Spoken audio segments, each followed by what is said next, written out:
Alright everyone, welcome back to the layout. So this is going to be another update on my progress on my track work. I'm happy to report that all the custom pieces have been cut.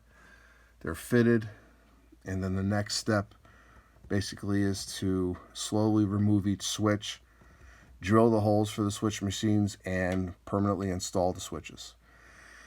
So let's just go over what this whole layout entails for this section. But as you can tell, looking down the street here, there is quite a bit of switching. Track work is pretty complex, but all has a purpose. So let's just, as in previous videos, this line here is the main. So the trains will come in from staging, and once it hits this switch, it's in yard limits. So this is going to be the inbound track right here, and the train will come in. There's your follow point.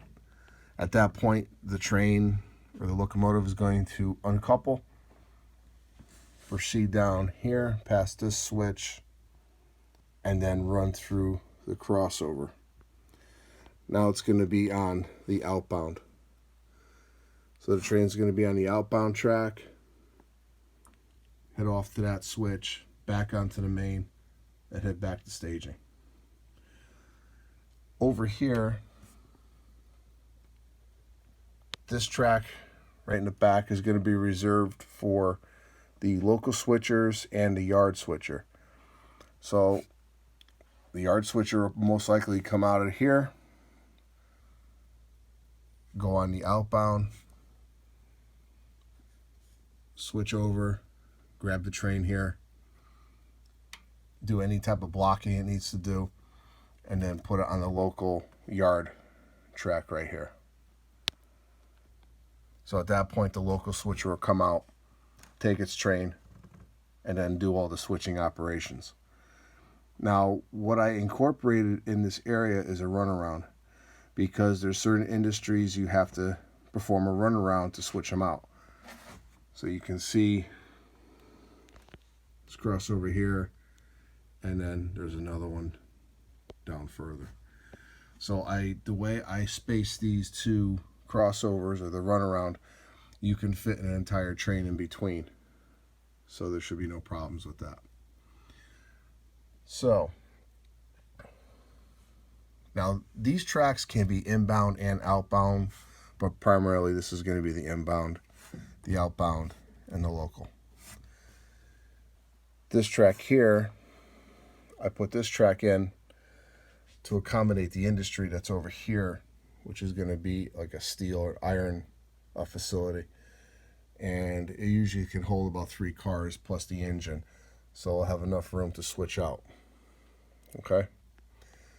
Now, the only thing I have to do is finish the bump out here, but it's not going to delay any type of wiring of the layout. So this is going to be bumped out with some foam, and then this is going to be like a little harbor scene here. I also have to cut the foam for the harbor in this section. I still have to make a template, but on this switch here, it's going to dip down and go a 1/2 inch below grade, as you can see here. So I just have this here just to simulate what it's going to look like. There's going to be a building here on a pier that which is going to be another industry actually. So, all right. So the next thing I have to do, like I said earlier, is to take all these switches out, drill them out, and then permanently put them back in and start wiring. So, and one other thing I wanted to show you, the AMP factory in the back.